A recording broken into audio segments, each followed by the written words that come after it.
Today at the National Press Club, the United Nations Special Rapporteur for Palestinian Human Rights, Francesca Albanese. She'll outline why previous approaches in Israel and the occupied Palestinian territories have failed as the conflict enters a sixth week. Francesca Albanese with today's National Press Club address.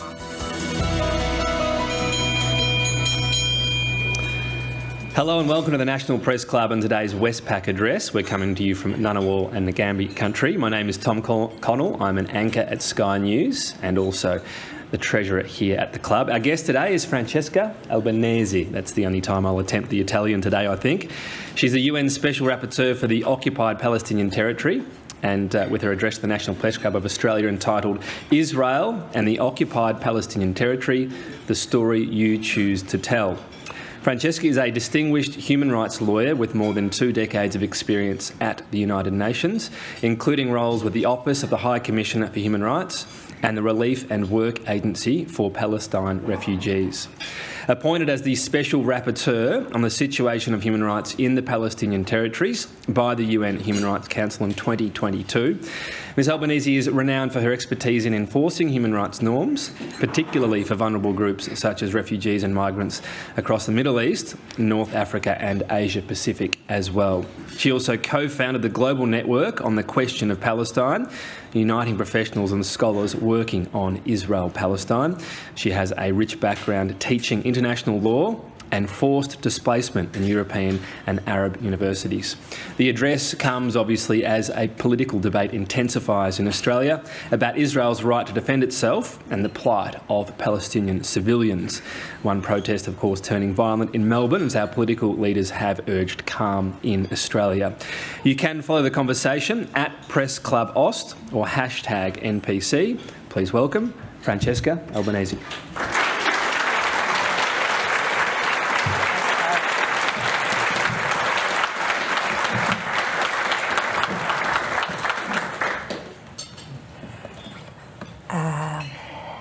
Yuma.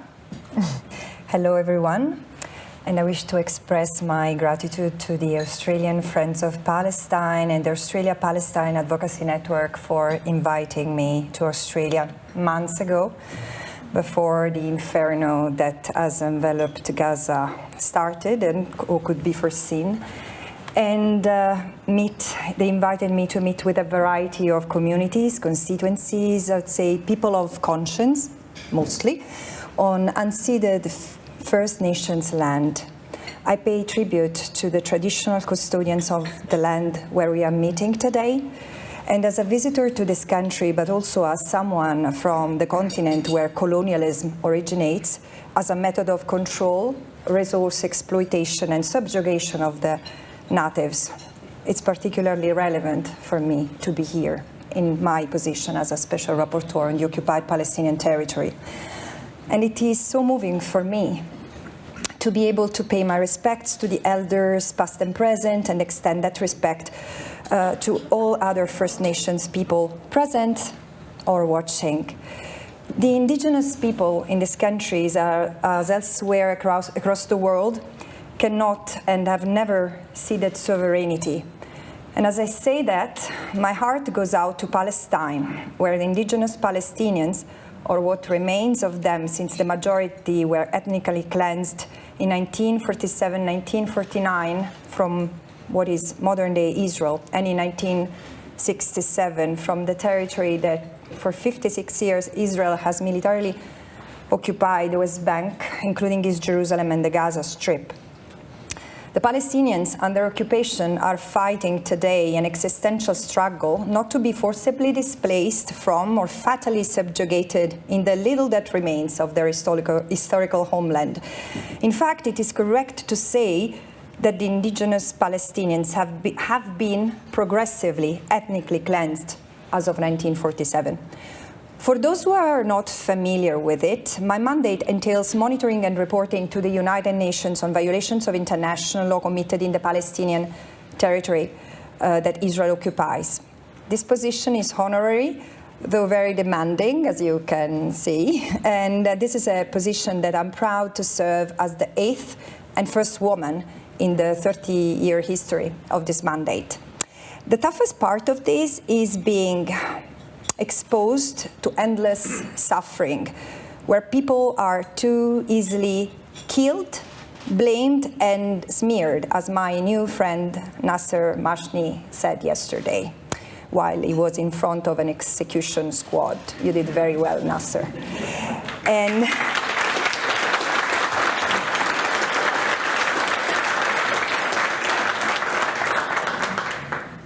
this is the Australian people you proudly say you belong to, applauding you.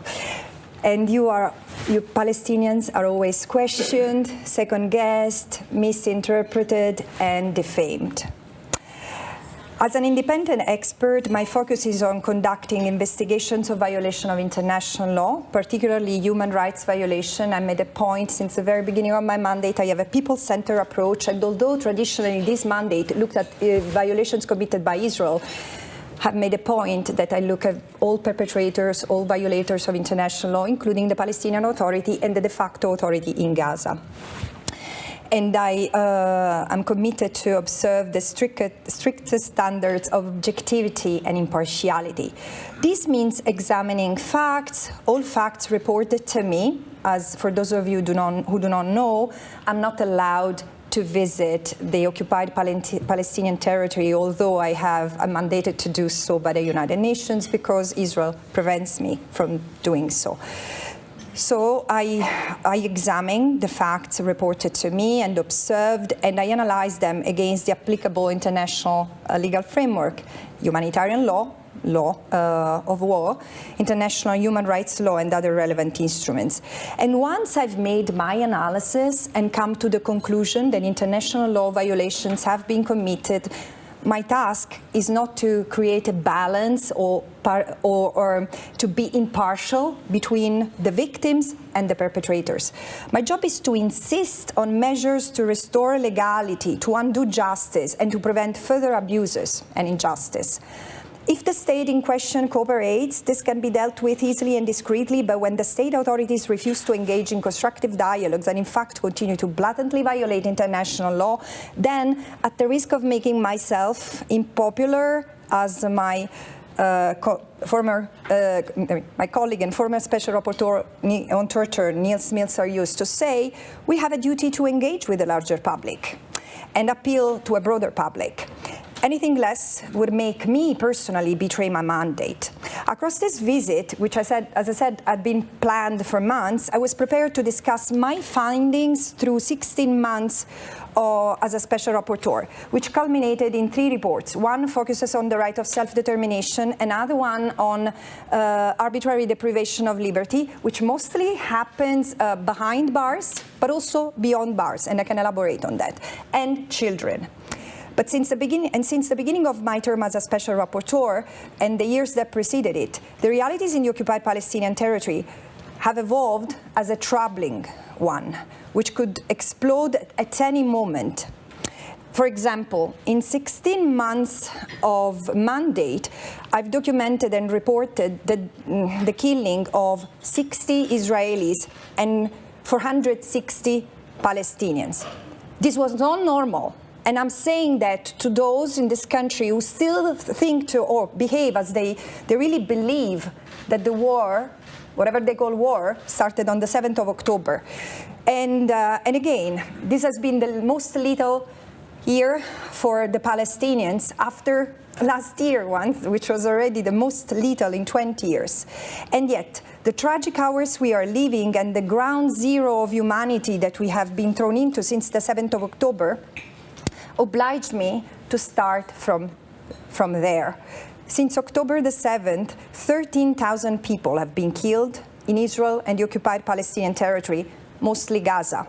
I have extended and continue to extend my deepest condolences to all individuals and communities directly affected, and to the many across the world who are suffering with them. And I particularly direct this message of sorrow and solidarity to the Palestinian and Jewish communities in Australia.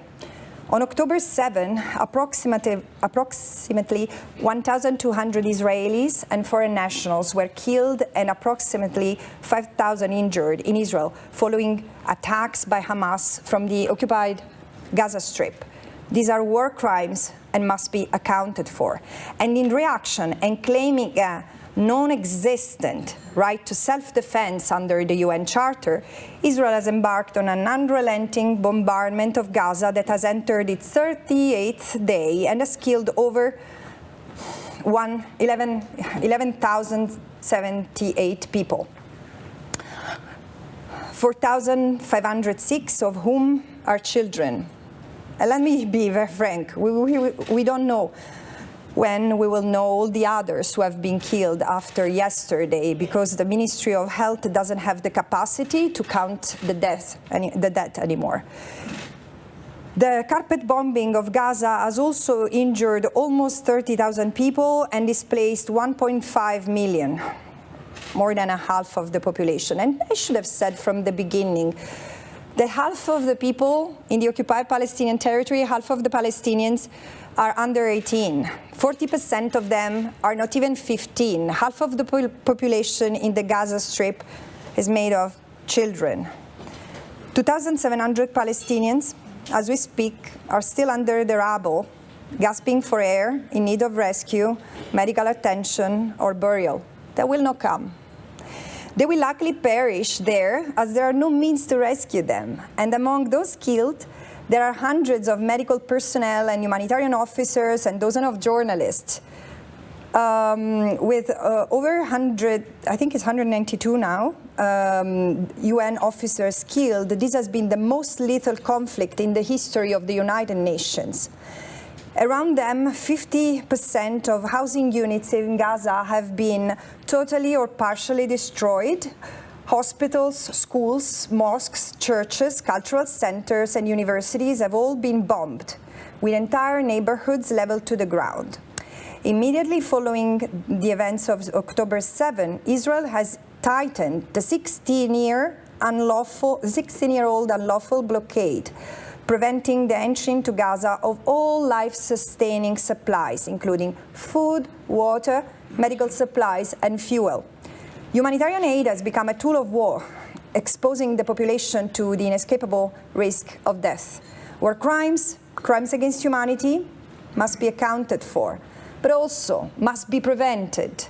Together with other special rapporteurs have warned already 3 weeks ago against the risk that Israel might commit the crime of genocide against the Palestinian people, as genocide is the intentional targeting of a population based on racial, national, ethnic, or religious lines with intent to destroy it in all or in part. And certainly, the statements made by Israeli politicians and military unveil a genocidal intent to wipe out Gaza and its residents, and this should not be ignored. But also because as of the 7th of October, in the West Bank and East Jerusalem, where Hamas has no authority or military presence, Israeli soldiers and armed settlers have been terrorizing Palestinian communities, killing over 172 Palestinians, including 46 children, injuring 2,500, forcibly displacing 15 herding communities, and depopulating 11 villages in the South Hebron Hills and Jordan Valley. So in the past day, the Israeli occupation forces have carried out heavily armed incursions by ground and air into densely populated refugee camps. Jenin refugee camp has been bombed over and over this year by ground and air forces again. Flyers threatening the Palestinians to leave the land toward Jordan have also been distributed across the West Bank. And in the face of all this, the international community is almost completely paralyzed. I'm being generous when I say almost. With the UN experiencing its most epic political and humanitarian failure since its creation. Individual member states, especially in the West, and Australia is no exception, are on the margins, muttering inaudible words of condemnations for Israel's excesses at best, or staying silent in fear of restraining Israel's self-proclaimed right to self-defense, whatever it means. So here's where we are, staring into the abyss. While the Palestinians face the most significant existential threat, and in a different way, the Israelis, especially Israeli Jews as well, as a society informed by human values that are getting lost, as the country gets enveloped in genocidal crisis. The wholesale destruction of Gaza will force many to leave, even when the hostilities end. And the unrestrained ferocity of settlers in the West Bank and East Jerusalem will sooner or later push vulnerable Palestinians to leave. And if in 75 years' time the international community has still to realize what the Nakba is, here is what it is, televised under our watch. The current reality epitomizes how the international community has so epically failed to promote peace and security for both Palestinians and Israelis, premised upon international law and the end of Israel's 56-year-old occupation, and the realization of Palestinian self-determination and freedom. Israel's government and its supporters have spun narratives that portray the Palestinians as an existential threat to the Jewish people and the Palestinian struggle for basic rights as a direct challenge to Israel's very existence. And let me say, many of these tropes resonate so strongly in this country as well. And unconscionably, this is also harming the Jews around the world, the Jews in Australia as well, who might find themselves targeted because they are associated as Jews to the actions of Israel. Correcting this requires a rehumanization of the discourse itself. And I'm so happy to speak to journalists because you have a great deal of homework to do in this respect. And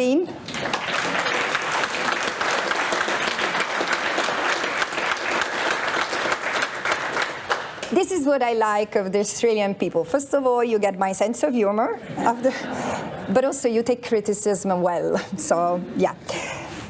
In the interest of both Palestinians, and I'm saying this in the interest of both Palestinians and Israelis, Israeli Jews. But how do we rehumanize the discourse? I ask myself. In an attempt to contribute to rehumanizing the narrative of the discourse, I devoted my last report to children. Because over and above the sterility of numbers, I keep on reminding everyone what I said before. Half of the Palestinian population under martial rule is made of children. And no one has been victimized by Israel's settler colonial rule more than Palestinian children throughout generations. While all children across the occupied Palestinian territory are rendered vulnerable, it is the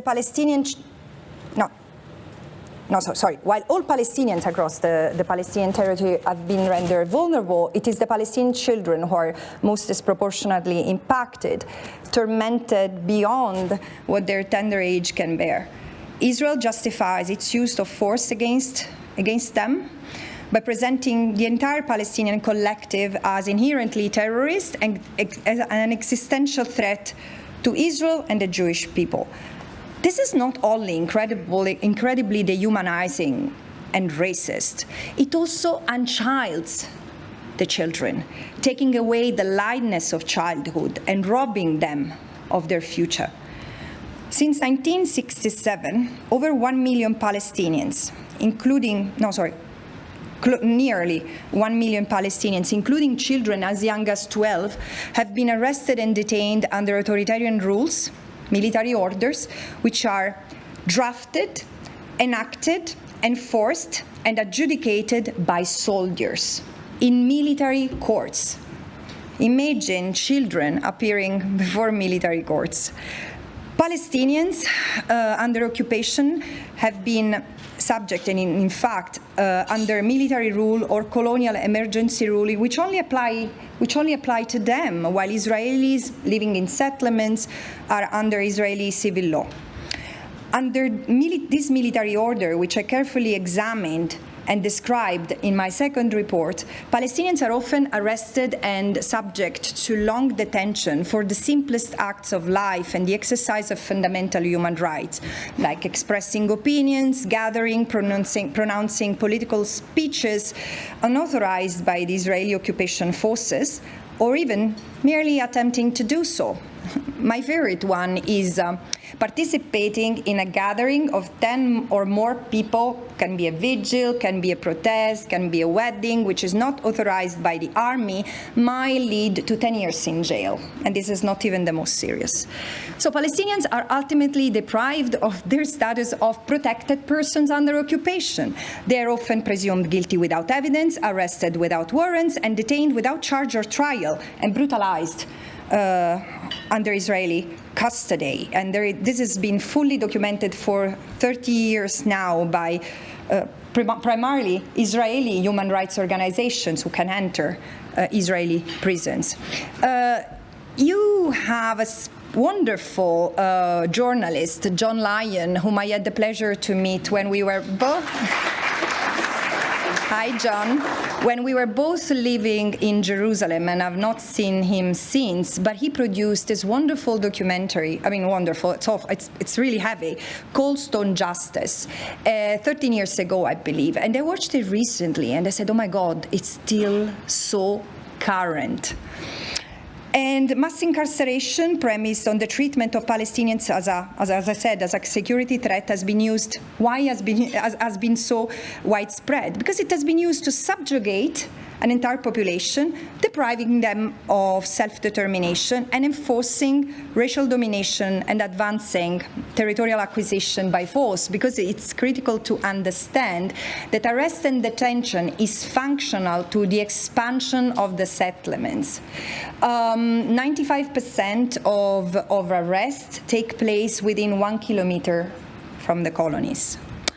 While in prison confinement is the most acute form of deprivation of liberty imposed on the Palestinians under occupation, Palestinians are detained, as I was saying in the beginning, both behind bars and beyond bars, through physical confinement in their own territory, bureaucratic control made of permits the Palestinians need to apply for, to build a house, to get married, to take residence, to move within and outside the territory, and omnipresent surveillance that is experimented on the Palestinians and sold abroad. Walls, checkpoints, alternative roads, bureaucratic barriers, surveillance technologies have been controlling and managing the Palestinian population for decades. And this is why eventually I concluded my second report calling the Palestinian territory a modern-day panopticon, a prison that is controlled from outside and from within. Wider carcerality is an essential feature of settler colonial regimes that have entrapped the natives, already dispossessed of their lands, into highly controlled and restricted reserves in order to ensure more and more land grabbing. Carcerality is another way of eliminating the natives to settle in their land, and this is still ongoing. It's an anachronistic enterprise, but still unfolding in the occupied Palestinian territory.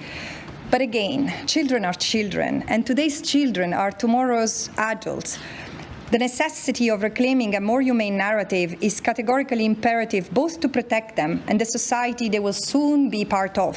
For many of them, Israel's settler colonial occupation manifests in a myriad of daily tragedies and traumatic experiences. It is the struggle of their parents who, after protracted legal battles to reclaim confiscated land, are forced to watch it being cultivated by settlers. It is the imposing 8-meter wall which separates families and communities and curtails livelihood and jobs.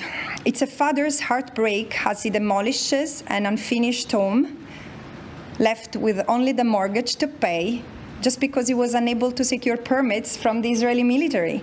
It's a depleted school, denied building permits, perpetually at risk of destruction by the military. It is empty classrooms, once filled with eager students, now resting in cemeteries or under the rubble. It's a brother hailed as a martyr in the refugee camp, but labeled as terrorist by the Israeli military, who later demolishes the family home. This is what I heard. This is what I saw from afar, from the dozen kids I interviewed over the summer to write this report. And this is the human story that I will continue to recount as an impartial witness amidst legal interpretation of promising norms and solutions. In conclusion, in today's political landscape marked by historical amnesia and outright political myopia, in which traditional media play a critical role, you decide the story to tell, I offer this reminder. The story of Palestine illustrates how international practice perpetuates injustice. Ending the occupation and colonization is the imperative mandated by the international law simply to allow the other to live in freedom, safety, and dignity. This is what justice means in its simplest form, and this is what humanity means in its purest form.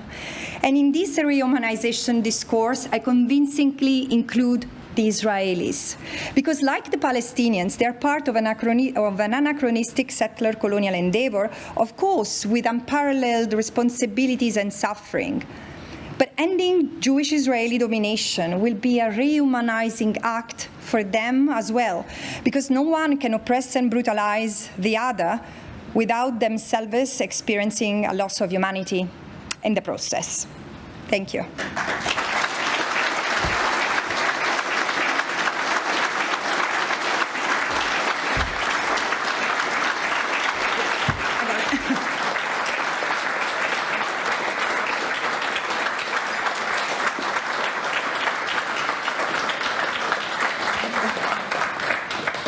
Thank you, Francesca. Let you get another big gulp of water there. You mentioned a couple of times what you described as the non-existent right of self-defence of Israel in the wake of those October 7 attacks. In your view, what action was Israel entitled to take after those attacks? Yeah. Thank you, Tom. With your permission, I will clarify what is self-defense under international law, and so that everyone can understand, well, there is not such a thing that Israel could claim.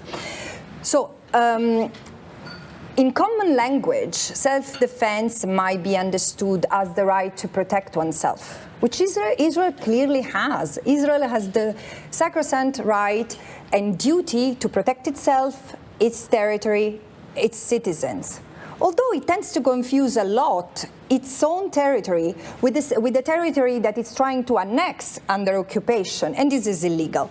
But however, Article 51 of the UN Charter that Israel has invoked is not just the right to protect itself. It's a self-defense under international law. It's a legal term of art and means the right to wage a war, which Israel doesn't have, and this is consolidated jurisprudence of the supreme judicial organ of the United Nations.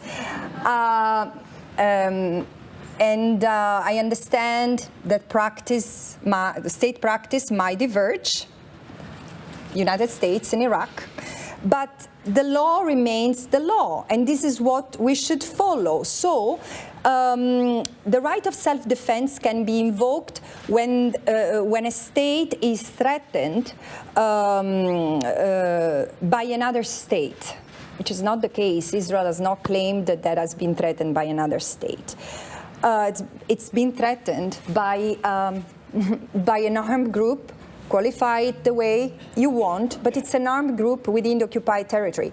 And frankly, even saying the war between Gaza and Israel is wrong, because Gaza is not a standalone entity, it's part of the occupied territory. But so, in particular, Israel cannot claim the right of self-defense against a threat that emanates from the territory it occupies, from a territory that is kept under belligerent occupation. And this is not only this exists in the jurisprudence of the ICJ in general, it's also been said in the case of the occupied Palestinian territory. So, going back to your question now, what Israel was allowed to do? To act to reestablish law and order, to repel the attack, neutralize whomever was carrying out the attacks, and then proceed with law and order measures, meaning not waging a war, but with law enforcement measures. One example, France was attacked by a terrorist group emanating from Belgium. Did France went and bombed the entire residential areas in Belgium? No. So think of it. I know that we are used to think that the Palestinians can be bombed over and over, but it's wrong. And this is and the other thing that Israel had to do was to allow justice, the prosecution, the investigation of the prosecution of those responsible. I understand there have been missiles sent from Hamas-controlled Gaza Strip. But the thing is that the Gaza Strip has become the kingdom of Hamas, also thanks to the unilateral blockade that Israel has imposed over the Gaza Strip for 16 years, forcing 2.2 million people to live under Hamas. By the way, Hamas, until a couple of months ago, was defined by various ministers, including the Prime Minister of Israel, as an asset to Israel, while the PA was a liability. So we should you don't have to believe me, listen to Israeli leaders and take them seriously. So yeah, what is being done is wrong. But let's even imagine that there was a right to wage a war against this part of the territory under belligerent occupation. There are still rules, distinction. You cannot target civilians under military attack. Excuse me, journalists to keep on inviting Israeli military personnel on your shows, and they tell you how much effort they are making to spare civilian life. 11,000 people killed is not enough to prove they are clearly incapable to respect the principle of distinction. How many more people need to die? And one example among many of the war crimes that I believe are being committed, the targeting of Jabalia refugee camps, where there was but let's assume that there was one Hamas operative that Israel wanted to target and kill. In order to kill that person, the life of hundreds of Palestinians, and we don't know how many, but probably a significant number of hostages has been endangered. 400 residents, the camp has been bombed, hundreds of deaths and hundreds of injured. So, this is clearly not respecting the principle of distinctions, the principle of proportionality, for which a military action needs to be proportionate to the military goal and the principle of precaution. A lot to unpack there. I'll just ask one more before I go to my colleagues. When you say neutralise, when this attack is carried out and you've got Hamas leadership saying they want to do October 7 again and again and again, is it truly neutralising it if once they go across the border, Israel says, OK, well, the immediate threat has subsided? Yes. When I hear Hamas leaders and when I hear Israeli leaders, particularly in these historical moments, they seem to me calling for the whole destruction of the other. But the difference is that unlike Hamas, what Israel is enforcing that reality. Hamas is not. And again, this is not to downplay, or this is not to condone, this is not to justify what Hamas is doing. They should all be, this is why I invoke the application of justice. But Israel has the capacity. When special rapporteurs have used the word genocide, there is a risk of genocide. We have looked not only at the genocidal intent, but based on previous practice, the reality on the ground, the reality on the ground is that there is a risk of genocide being committed by Israel and also the capacity to do that. When you say they have, if they wanted to, it would probably be done, to be blunt about it. Yes, it's a dire situation for civilians, but Israel did say, civilians, please leave, this is where we're targeting. So that wasn't them actually targeting civilians at that point. As my friend Daniel Levy told the BBC journalist, and I beg your pardon, I don't mean to be rude, but can you really keep a straight face as you ask me this question? Well, I will answer. If you're asking civilians... I will answer the question. Okay. There is nowhere to go. Because for those who are not familiar with the Gaza Strip, is a 300 square kilometers piece of land. Inhabited, it's the most crowded place on earth. And it has been, when I say carpet bombed, this is what 6,000 bombs per week do. to an area which is so crowded. And this is why a war was not the response. But you know what, Tom? We already knew, because this is the sixth war that Israel has waged against Gaza. There was one in 2008, 2009, 2012, 2014, 2021, 2022. Already 1,000 people had been killed, including 1,000 children. How did diminish the influence of Hamas over the people under blockade, and how did it diminished the capacity of harm Israelis?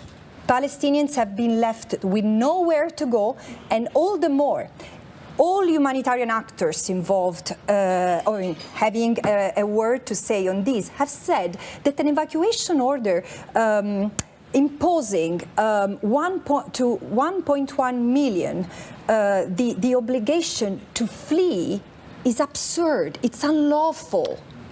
Okay, I'm not meaning to interrupt. I'm just conscious I want to give my colleagues a go as well. I don't know.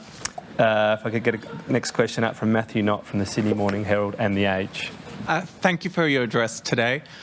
You've said previously that it should ultimately be up to Palestinians to decide who governs in Gaza, and that Israel should be open to making a peace deal with Hamas. Given that Hamas leaders since October 7 have said repeatedly that they would like to repeat these attacks, is that really possible? Is Hamas really a potential partner for peace, or would the defeat or surrender of Hamas be part of any realistic peace agreement in Gaza? I'm sorry, I cannot answer the question because you are basing yourself on something that has been reported, that it has been completely distorted. Sorry, I mean, you have some media who's really as manipulative as those in Italy. And I thought that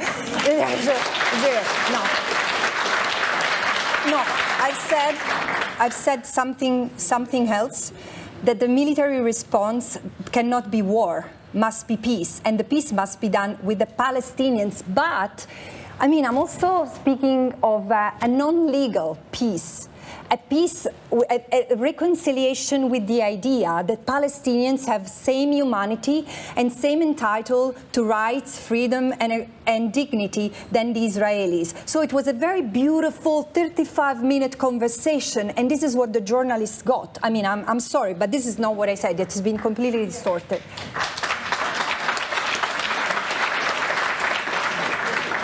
So are you saying that Hamas wouldn't have any potential role in a peace settlement after this conflict? I don't know. It's not up to me to say. I'm a lawyer. I'm not a politician. I just say that what is to happen now is a ceasefire, an arms embargo toward all warring parties, Hamas and Israel, humanitarian corridors that do not become a way to forcible transfer anyone, setting all the hostages free, allowing them to return to their families unharmed, and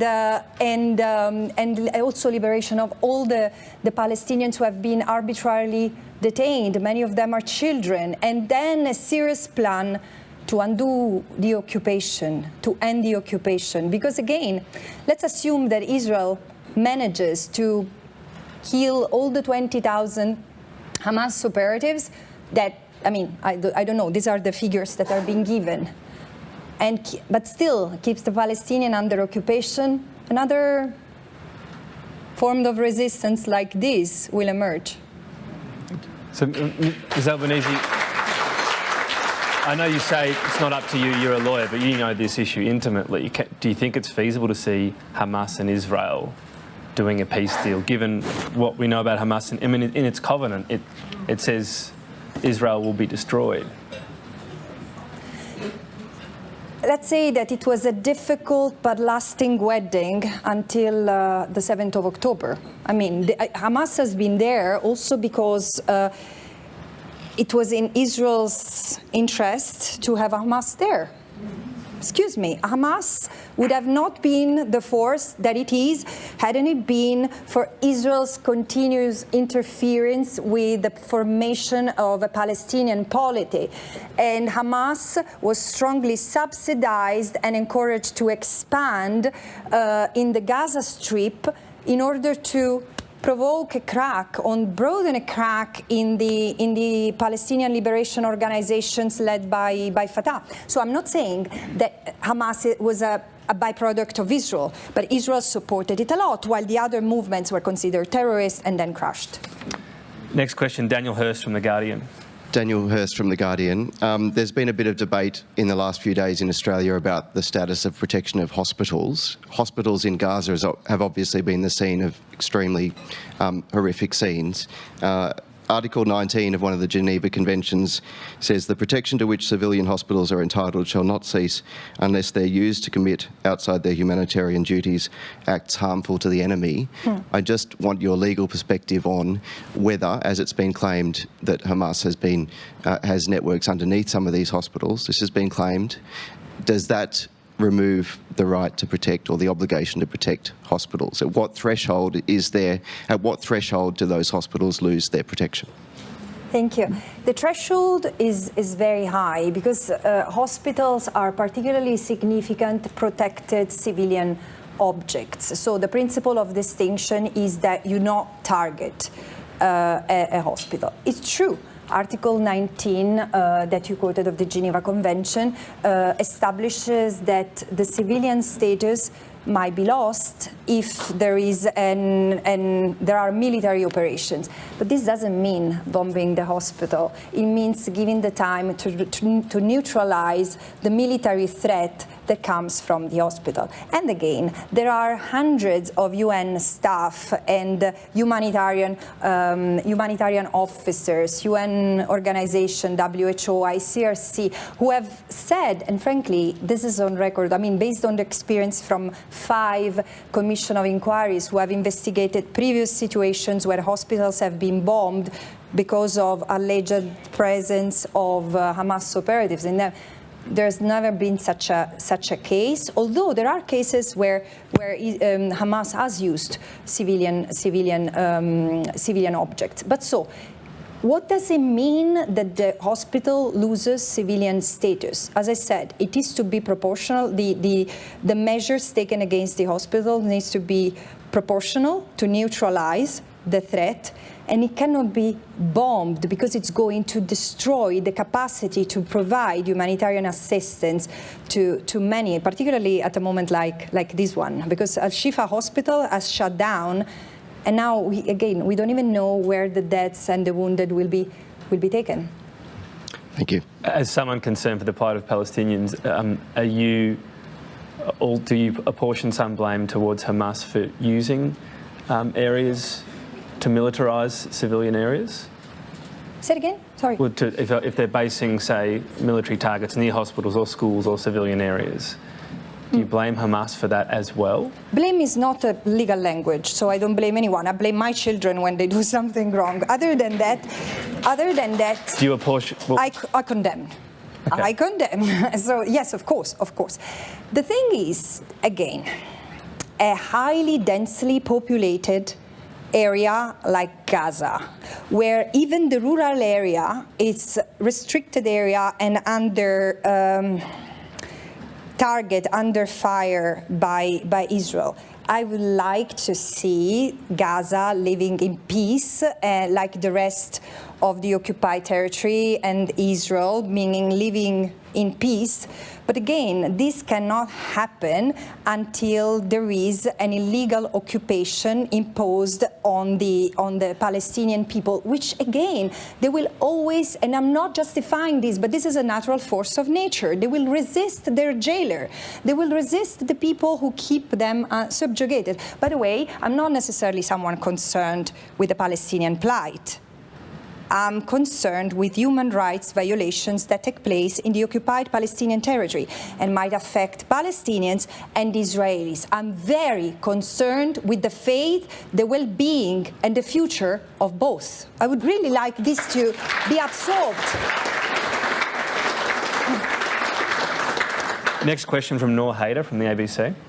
Thank you for your speech, Noor Haider, ABC News. Human rights advocates have, for years, accused Israel of committing war crimes and violating international law with impunity.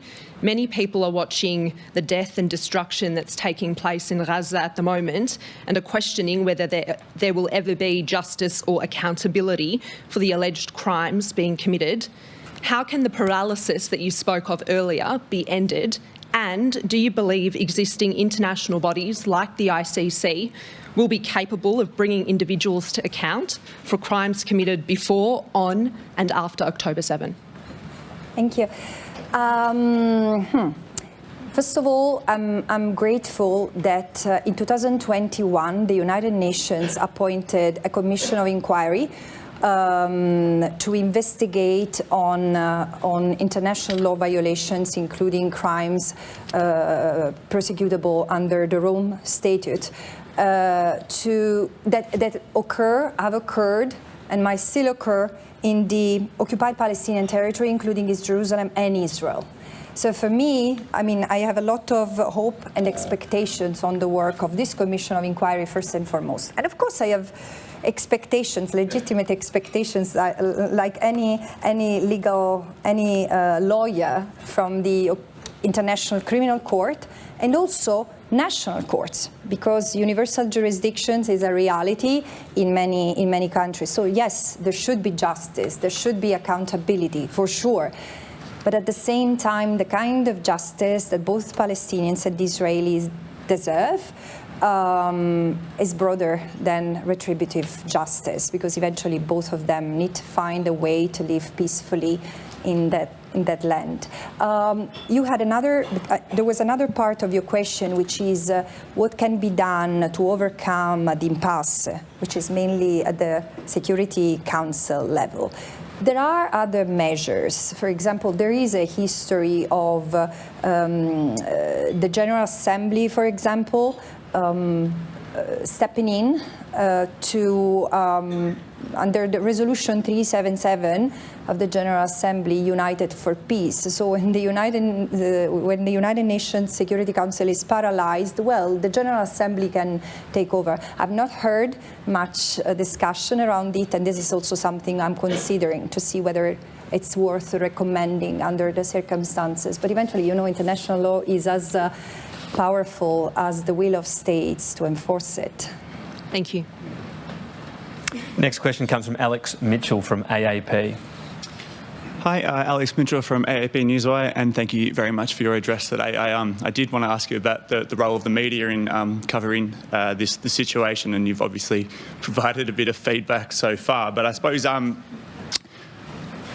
you touched on sort of the homework you feel journalists need to do. I suppose, what do you think are the main principles that have been lacking in the coverage so far?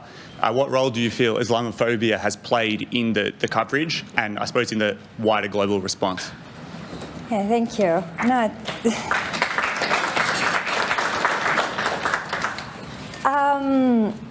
Well, first of all, if I had to point to one thing in particular, is avoid dehumanizing the Palestinians, because there is a lot of this, and it's across the globe. Now, I'm not really talking of the Australian media, because I'm not that familiar with what you write. But in international media, there is a tendency to talk of Palestinian deaths as a tragedy, while Israeli deaths as crimes, and there is a lot of empathy and solidarity that goes to the Israelis when they are victims of violence, and rightly so. This is what we should do as human beings. But then this is lacking on the side of the Palestinians. And as I said, they're killed, they are blamed, and they are also smeared when they try to speak out. So get the facts straight. There are 11,000 people who have been killed, and I find often myself into TV programs where this is not discussed. It's better to think of things that sound as remote as ever, like the two-state solutions. Yes, of course, it's important to talk about the two-state solutions, but what about these 11,000 people who have been killed? And so you mentioned Islamophobia. I think that you have a point there, but what is really unfolding. It's something similar but different at the same time. And it's anti-Palestinian racism, which is a separate chapter of anti-Arabism. But you need to see that. The moment you see that, you cannot unsee it anymore. And you can recognize it in the work you do and in the work of others. And again, this is not to dehumanize the Israelis. Actually, what I try to say, it's recognizing the humanity of both, but silencing, excluding, erasing Palestinian voices, or stereotyping and defaming them, denying what they have suffered throughout history, which doesn't mean denying what others have suffered, but as some scholars very dear to me saying, it's about recognizing the trauma of the other, recognizing the pain of the other. So this, you can start from there.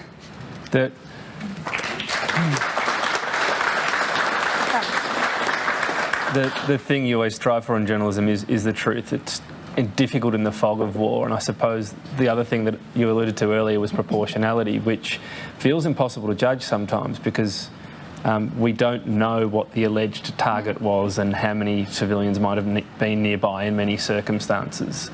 So is it also difficult to report on in that sense? Is it difficult for you to even know what the truth is when you've seen what's unfolded and if something was proportionate?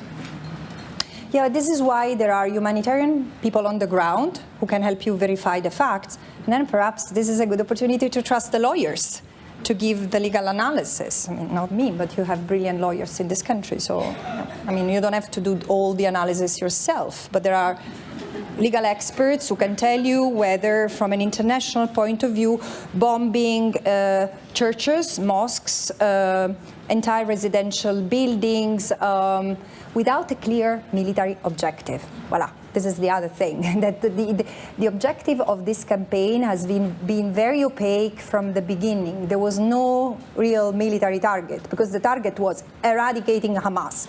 Yes, but what does it mean, eradicating Hamas?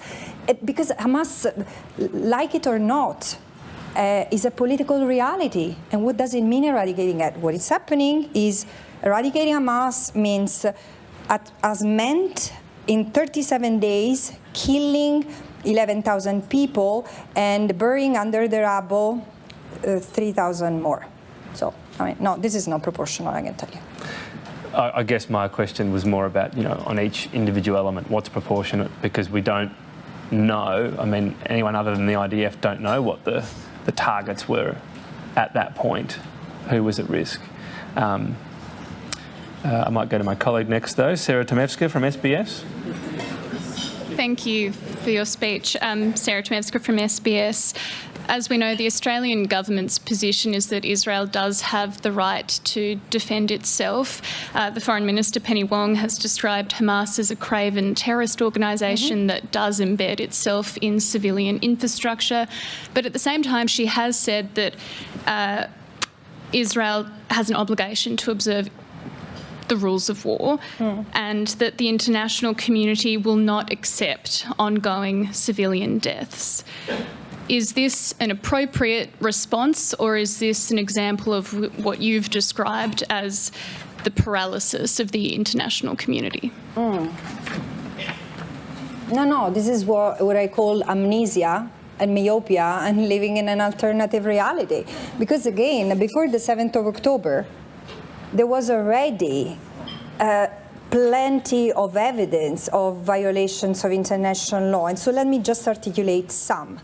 Since 1967, Israel has built 300 colonies, which are a war crime in and of themselves, in the occupied Palestinian territory, violating Article 49 of the Geneva Convention, which prohibits the occupying power from transferring or supporting the transfer of its own civilian population into the occupied territory. This has meant establishing a system of structural violence made of dispossession, confiscation of land, and forcible displacement of the Palestinian. Forcible displacement, when it's widespread and systematic, is not just a war crime. It's a crimes against humanity. And there has been, as I said, again, maintaining a system of arbitrary mass incarceration, mass arrest and detention amounts to violation of the right to fair trial that is also prosecutable to a scale that is prosecutable under the Rome Statute. And the list is long. So there were already crimes that were committed then, before the 7th of October. Gaza had been under blockade, which was a war crime, unlawful, a collective punishment on the entire Palestinian population before. And there was wall-to-wall consensus that was illegal. So has any state, I'm not just blaming the West for once blaming, I'm not just criticizing the Western country, anyone taken measures, those afforded under the UN Charter, diplomatic, political and economic measures? No, so we are past this, and this mandate in particular for 25 years, for 20 years, my predecessors and now myself have said the West Bank, the Gaza Strip and East Jerusalem are becoming a powder keg. It will explode. It will explode. It has exploded. Can I have one more? The Prime Minister yesterday in question time made a point of stressing that Australia is not complicit in what is unfolding in Gaza. What is your response to that? I've not investigated that. I have no element to comment on that, but I understand, and I've tried to get some figures that I've not had as of yet, just out of curiosity, to understand what is the capacity and the content of military exports from Australia to the warring parties.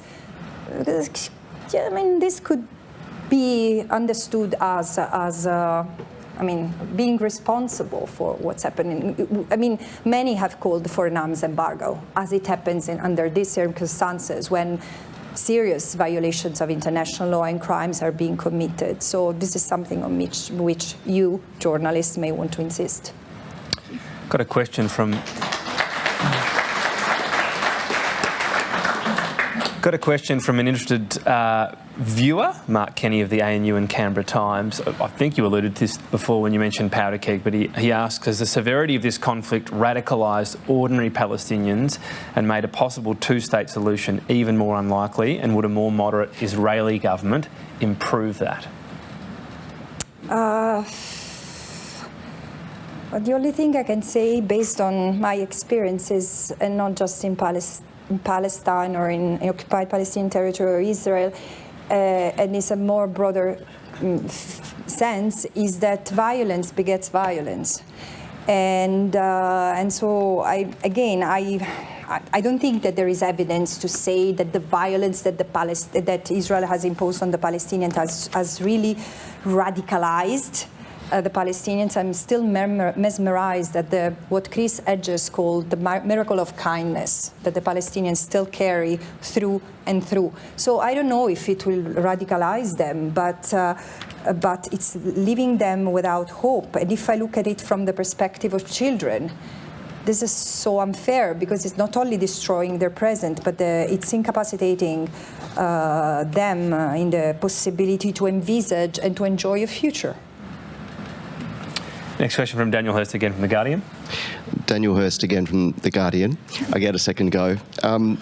You've made a very clear pitch about avoiding dehumanising anyone in this particular debate, Palestinians and Israelis. I couldn't help but being tripped up by the very ending of your speech, where you said that ending Jewish-Israeli domination would be rehumanising acts for them as well. I just want to ask whether that sort of comment is helpful in the current climate, talking about ending Jewish-Israeli domination. Yeah. Not sure what it's helpful. I wonder whether it's helpful to pretend that apartheid doesn't exist, because this is what we are talking about.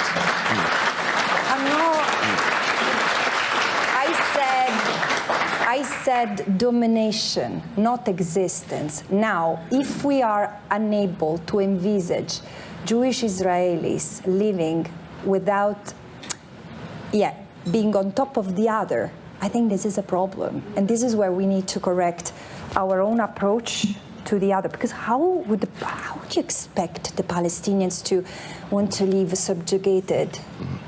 I mean, 1 or 10 or 50 more years. No, I mean, there shouldn't be domination. But particularly, let me say, it has a very specific meaning in the occupied Palestinian territory, where Israel dominates without any legal justification or basis. The occupation is illegal. It's unlawful because it operates against and outside of everything that is permitted under international law, because it's been a vehicle to colonize the land. It serves no military necessity, and it's also apartheid by default, because having civilian law imposed applied to the settlers, who shouldn't be there in the first place, which doesn't mean that a two-state solution would translate into the uprooting of them. No, I'm not calling for that, but I'm just saying that the occupation must end. The exploitation of Palestinian land and resources must end, and then it's up to the Palestinians and the Israelis to see how to live together in whatever forms of state they can envisage. It's not up to us. But for me, it's really about basic application of international law. You've applied it to that particular context, but you don't think the word domination has a wider connotation outside that context? What do you mean? Talking about Israeli Jewish domination. Meaning, are you asking me in Israel? Well, the phrase jumped out at me at the end of your speech, and I'm just wondering if the trope of domination No, it's not a trope. It's really real. So it seems not to understand what I'm saying. There is an apartheid regime. No, I'm serious. There is an apartheid regime. It's domination. This is not a trope. This is international law. I encourage you to read the Apartheid Convention, because it talks about racial domination. And this is what I'm talking about. It might be a trope into the way you interpret it. But I'm using domination in a strictly legal sense. Thank you very much for answering my questions.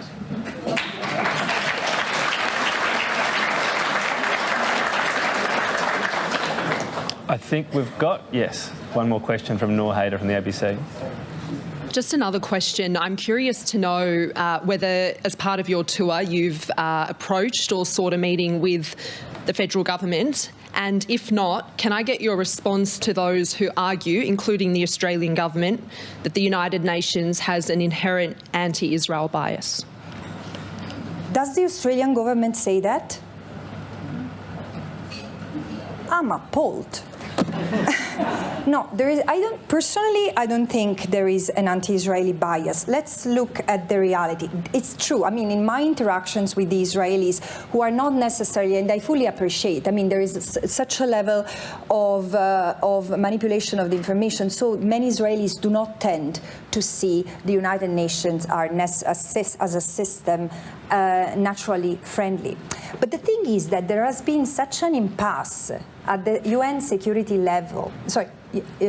Council level, because the Security Council is eventually the main body responsible in the UN system to take measures to correct, to address the threats to peace and security, to take measures to ensure the maintenance of peace and security, and ending the occupation, as the Security Council had recommended already, or had established already in November 1967. This was a determination of the way forward, a road to peace and the occupation. It has not been done, and then there has been the paralysis of the UN system. Because of the incapacity of the system to redress that, because of the US veto within the UN Security Council, other bodies which are more democratic, more representatives, where there is no veto power, like the General Assembly and the Human Rights Council, have intervened in order to bring correctives. But I don't think that this is necessarily a bias against Israel. Let's respect international law, and I'm sure that the United Nations will be the happiest not to deal with Israel and the occupied Palestinian territory anymore. And on the question of whether you've sought a meeting with the federal government, the Prime Minister or the Foreign Minister? Yeah, of course. And we have sought meetings with the Minister of Foreign Affairs. We will meet someone else, because I understand she's very busy. Thank you. The year 2022 had 15 UN resolutions that were criticising Israel and 13 against other countries around the world. Does that seem disproportionate given how many humanitarian sort of crises have been going on at that time, including Russia and Ukraine? In terms of that Israel bias? Sorry, Tom. Can you... 15 resolutions were passed by the UN General Assembly criticising Israel specifically. 13 criticised countries around the world, so 6 against Russia. So to that Israel bias, does that seem disproportionate, so many against Israel? I'm not good in math. But when did the occupation of Ukraine, portions of Ukraine started? Well before 2022. Yeah, I think 2016.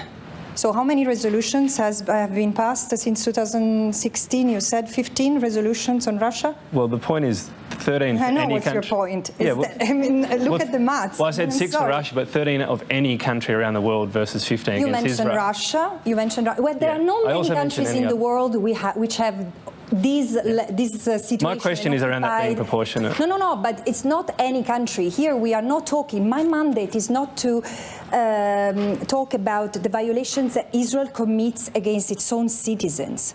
I'm responsible to look at the violations that Israel commits against a population which it maintains under belligerent occupation. There are not many situations like this in the world. So I challenge you on that. The point is how probably another question could be, and again, I think that on the maths, it wouldn't look that disproportionate if since 2006 there was that level of resolutions passed on Russia, Ukraine, and look at the resolutions that the Security Council has passed on the occupied Palestinian territory. Probably 70 have been tabled, half of them have been vetoed by the Security Council. So this is something we should be talking about, the veto power. We're going to leave it there. Francesca Albanese, much appreciate your speech. Here as well, we've got a club membership as a thank you as well. Thank you very much. The club membership for the Press Club if you ever managed to get back. So.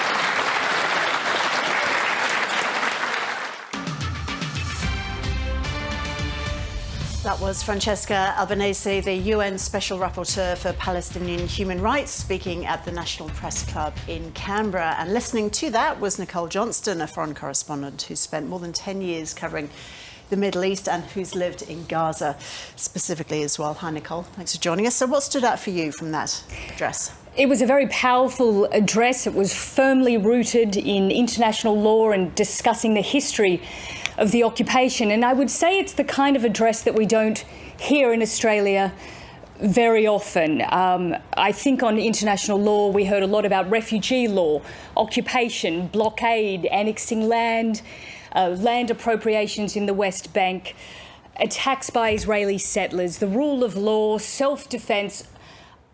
A lot of these issues that are now coming up in relation to the war in Gaza that I think haven't had the focus that previous wars have had. And I was in Gaza for the 2012 war, the 2014 war, and never before have I heard the international community and governments discuss international law the way they have during this conflict. And part of the reason for that, of course, is just the extraordinary number of Palestinians killed, according to the Palestinian health officials, as we just heard, more than 11,000. So that issue of proportionality and international law has become incredibly important. So it was certainly an opportunity for the Australian public and the media to hear it from the Special Rapporteur. So how much is this conflict a war of propaganda? There's claim and counterclaim, as you say, numbers killed, as you've just mentioned. There's so much information that's unverified and really that's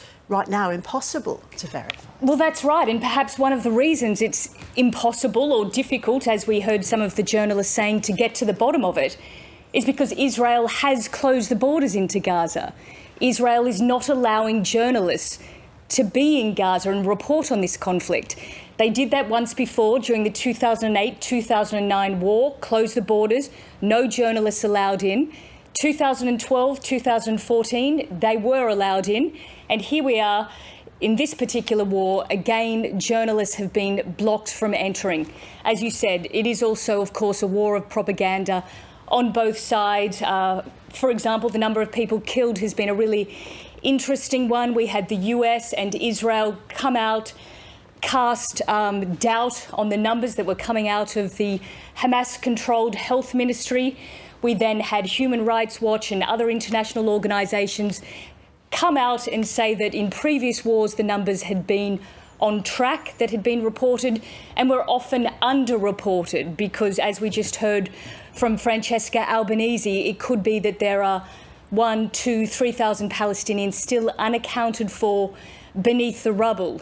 And then we had the health officials in Gaza publish a list of all the names, all the IDs of Palestinians killed in Gaza to try and counteract that narrative. So whether it's the number of people killed, what's happening in hospitals right now, big debate going on. Al-Shifa, is it being attacked? Is it being targeted? Is it just in the crosshairs?